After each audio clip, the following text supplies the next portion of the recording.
کیا آپ نے کبھی سنا ہے کہ ایک شخص تلوار ہاتھ میں لیے اللہ کے نبی صلی اللہ علیہ وسلم کا خون بہانے نکلے، لیکن واپس آیا تو وہ نبی علیہ السلام کے قدموں میں اپنا سر رکھ چکا تھا۔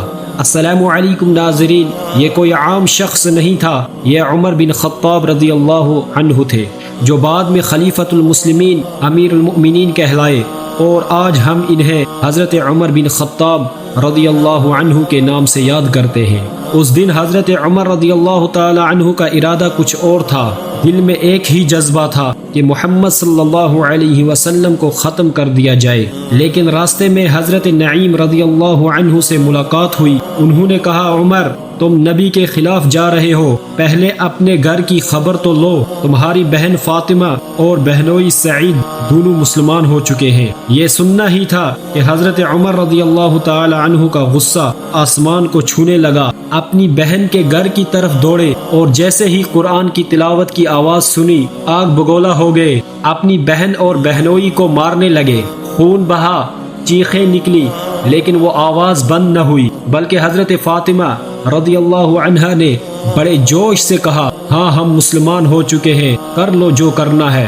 یہ الفاظ حضرت عمر رضی اللہ عنہ کے دل پر تیر بن کر لگے۔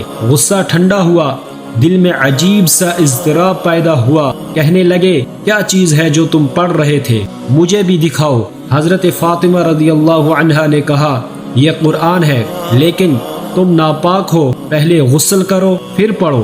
جب حضرت عمر رضی اللہ عنہ نے غسل کر کے سورہ طٰہٰ کی ابتدائی آیات پڑھی تو وقت رک سا گیا۔ طٰہٰ ما انزلنا علیک القرآن لتشقیٰ، جیسے ہر حرف، ہر آیت دل کے پردے چاک کر رہی تھی۔ آنسو بہنے لگے، چہرہ بدل گیا، دل کی دنیا پلٹ گئی۔ کہنے لگے، یہ تو سچ ہے کہ یہ کسی انسان کا کلام نہیں ہو سکتا، مجھے محمد صلی اللہ علیہ وسلم کے پاس لے چلو، میں بھی کلمہ پڑھنا چاہتا ہوں۔ اور وہی عمر رضی اللہ عنہ جو نبی علیہ السلام کا قتل کرنے چلے تھے، وہ اسلام کا سب سے مضبوط قلعہ بن گئے۔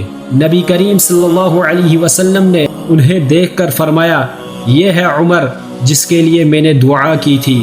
ناظرین، یہ قرآن کا اثر تھا، یہ محمد صلی اللہ علیہ وسلم کی صداقت تھی جو ایک دشمن کو اسلام کا ہیرو بنا گئی۔